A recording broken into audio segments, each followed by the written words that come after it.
I'm going to give you a brief introduction, and I'll try and keep it brief. A brief introduction into my research into live tweeting in the classroom. Now, what's it all about? What's live tweeting and why Twitter? Well, there's lots of social media, as you guys know. For those of you who study social media with me, you're very familiar with what I'm about to look at now. There's many big, particularly foreign American brands that we use quite a lot here in Ireland. The big dominant Facebook, of course.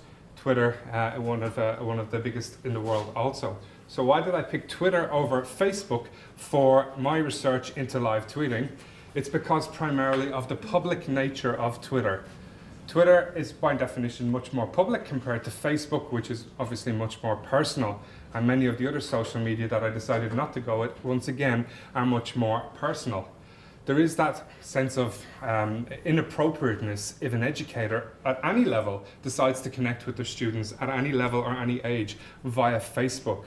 Now that's for a discussion for another day, but that's one of the primary reasons why in this research I focused on Twitter, not Facebook, because it's more public and because it's acceptable and it's expected that students at all levels would be engaged with Twitter to keep up to date with key journalists, politicians, indeed celebrities and favourite bands, etc., but also news feeds on the topics that they need to be aware of for their education. There are many other social media brands. I highlighted the most popular in the world there, but we shouldn't forget there are newer or emerging brands that perhaps will, if we're delivering this same themed presentation next year, would be the ones that we are talking about a little bit more. Some of these are quite new, some have risen to prominence in the last couple of months, a couple of years, or maybe a year and a half.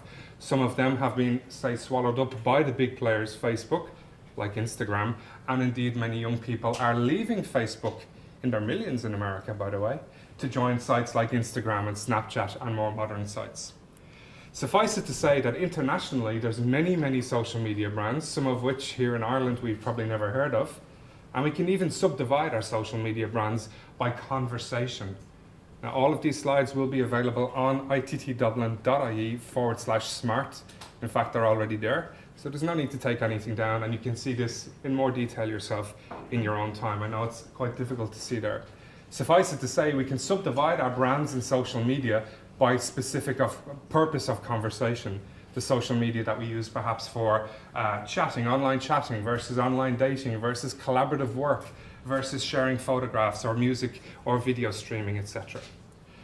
The main reason, as I said, I picked Twitter for this research is it's simple, it's easy to use, it is also more public, and it is not blocked in IT Tallaght.